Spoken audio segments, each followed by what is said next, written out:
فجر کی 2 سنتوں کی فضیلت، فجر کی 2 سنتوں کی اہمیت۔ نبی پاک صلی اللہ علیہ وسلم نے فرمایا فجر کی 2 سنتیں پڑھنا دنیا و ما فیہا سے بہتر ہے۔ ایک دفعہ حضرت جبرائیل علیہ السلام نے نماز پڑھی اور اس طرح پڑھی کہ 40 سال کے بعد سلام پھیرا۔ اللہ تعالیٰ نے فرمایا جبرائیل تو نے خوب نماز پڑھی، تیرا سجدہ، تیرا قیام، تیرا رکوع سب بہترین تھے۔ پھر اللہ پاک نے فرمایا میرے نبی آخر زمان کی ایک ایسی امت ہوگی جو صرف صبح کی 2 رکعت نماز سنت ادا کرے گی تو 40 سالوں کا ثواب ملے گا۔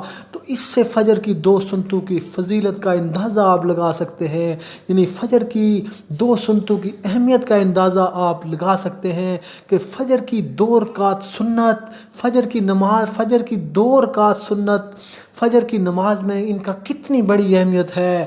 اور سورج نکلنے کے بعد فجر کی سنتیں اگر چھوٹ جائیں تو سورج نکلنے کے بعد 2 رکعت نماز سنت ادا کی جائیں، یہ حدیث سے ثابت ہے۔ اگر امام فرض نماز پڑھا رہا ہو تو پہلے فرض نماز ادا کی جائے، پھر اگر چاہیں تو اس کے بعد 2 رکعت نماز سنت ادا کی جائیں، یا انہیں سورج نکلنے تک مؤخر کر دیا جائے اور سورج نکلنے کے بعد ادا کی جائیں۔